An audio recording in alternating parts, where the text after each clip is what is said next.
Hey, welcome to Tesla Shorts Time Daily, episode 424 for April 2nd, 2026. I'm Patrick, coming to you from Vancouver. Here's what you need to know about Tesla today. Here's what's making news in the Tesla world right now. And honestly, it all circles back to the same big question we've been chewing on for years.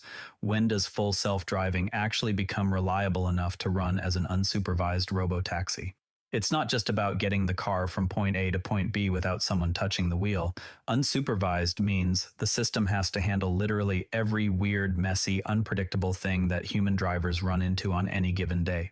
We're talking construction zones where the lanes disappear and the signage is half covered in mud, emergency vehicles parked at strange angles with lights flashing, pedestrians who step out between parked cars without looking, sudden sleet that turns the road into a skating rink, or even cases where the cameras get partially blocked by dirt or ice. Then there are the mapping errors that pop up when roads get repaved or temporary detours appear overnight. Tesla's whole bet here is on end-to-end neural networks that learn directly from millions and millions of miles of real-world video coming in from the fleet. The idea is that the more varied and genuinely challenging the data gets, the smarter the system becomes at predicting what to do next. And look, the progress over the past year has been real. If you drive with it regularly, you can feel the system getting noticeably smoother and more confident in situations that used to trip it up. That part is genuinely impressive from a pure engineering standpoint, but there's a massive gap between impressive controlled demonstrations and something you can trust to operate unsupervised everywhere all the time without a human ready to jump in. Getting the artificial intelligence and the data flywheel right is only half the puzzle. The car still needs the right hardware to actually run those increasingly sophisticated models in real time without lagging or missing critical details. That brings us naturally to the hardware side of things and the evolution we're expecting from today's vision-based system to what Tesla calls Hardware 5, or AI 5. Right now, Tesla vehicles rely almost entirely on cameras and a pure vision-only approach. Some models have already dropped the ultrasonic sensors that used to help with close-range detection, and radars used in some markets but not others. It's a very deliberate bet. Tesla has argued for years that cameras paired with powerful enough neural nets can match or even exceed human perception because that's essentially what humans do. We don't drive around with LiDAR or high-definition maps in our heads. The upcoming Hardware 5 is expected to bring a significant jump in compute power, which should let the car run much more complex neural networks without having to compromise on speed or accuracy. That extra processing muscle could help the vehicle juggle more streams of information at once, potentially making better decisions in those tricky edge cases we were just talking about. Still, even with better hardware, the software has to be effectively bulletproof before anyone should feel comfortable taking the human completely out of the loop. It's one thing to have the raw power sitting under the hood.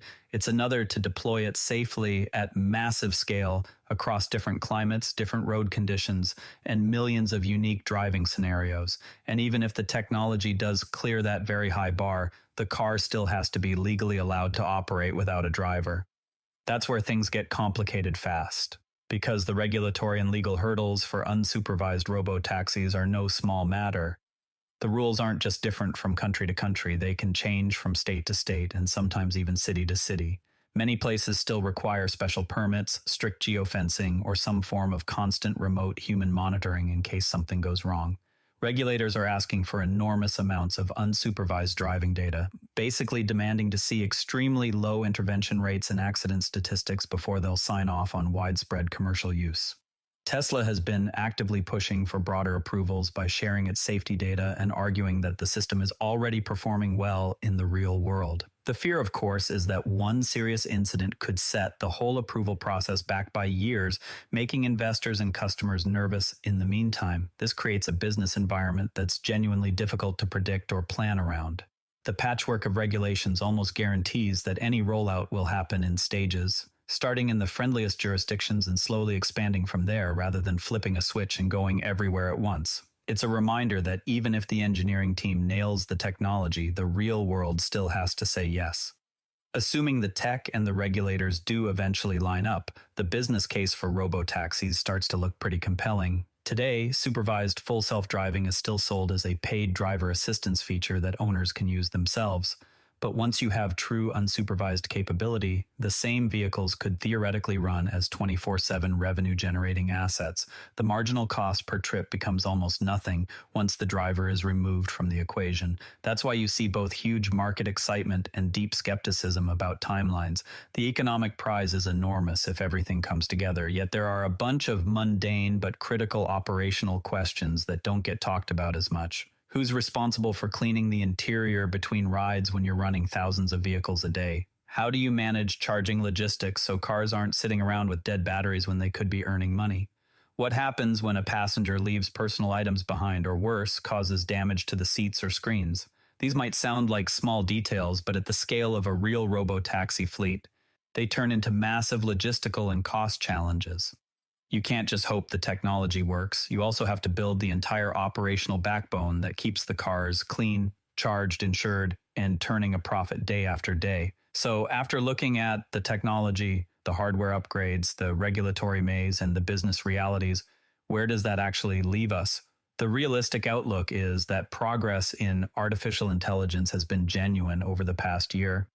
The system is noticeably better than it was 12 months ago, and that's not just marketing talk. You can see it in how it handles city streets and highway merges more naturally now. But crossing from very good supervised assistance to safe unsupervised operation in every possible condition is still a substantial leap. It means solving those long-tail problems that are rare but potentially catastrophic when they do occur. Regulators are going to need a mountain of convincing data before they hand over the keys, and the economics will have to prove themselves at real-world scale, not just in carefully chosen pilot programs. It's not impossible by any means. But it's also not inevitable on any specific schedule, and pretending otherwise doesn't help anyone. This is the actual engineering and business reality. Somewhere between the optimistic marketing version and the overly pessimistic takes you sometimes here. The data flywheel from the massive Tesla fleet continues to deliver valuable new training examples every single day. That real-world exposure is something very few competitors can match. Still, the core difficulty remains, generalizing correctly from all those examples to every possible edge case that hasn't shown up in the training data yet. It's worth taking a minute to look at how competitors are tackling the same set of challenges, because it highlights the different bets everyone is making. Some companies lean much more heavily on high-definition maps that have to be constantly updated, plus additional sensor types like LiDAR to give them what they see as redundant layers of perception. Others have chosen to operate only in tightly controlled geofenced areas, with remote human supervision standing by. Each of those approaches comes with its own trade-offs around cost, scalability, and how easily regulators will accept it. Tesla's vision-only strategy is betting that neural networks trained on an enormous fleet dataset can do the heavy lifting without all the extra hardware and mapping overhead. That brings clear advantages in manufacturing simplicity and keeping vehicle costs down. But it also means the neural nets have to handle all of perception using nothing but camera input, which puts even more pressure on the software to get it right. The upcoming hardware upgrade should help narrow any gap in raw compute capability. Even so, the fundamental question keeps coming back to proving safety at a level that satisfies regulators in every market where Tesla wants to operate. If you step back and think from first principles, the core question is what level of reliability is truly required before unsupervised operation makes sense? Human drivers are far from perfect. We cause accidents every day, yet society has decided that risk is acceptable. An autonomous system will almost certainly need to be substantially safer than the average human before it gets broad approval. The engineering path forward involves collecting enough diverse real-world examples to train the networks thoroughly. The problem is that long-tail events, by definition, don't happen very often, so gathering sufficient data for those rare situations takes time. Simulation can accelerate some of the learning, but real-world validation is still essential before you trust the system with passengers who aren't ready to take over. Tesla's fleet advantage keeps feeding the system a steady stream of new and interesting training data that competitors simply don't have access to. The challenge is making sure the network doesn't just memorize patterns but actually generalizes correctly when it encounters something truly novel. That's why steady, measured progress matters more than dramatic claims or flashy demo videos.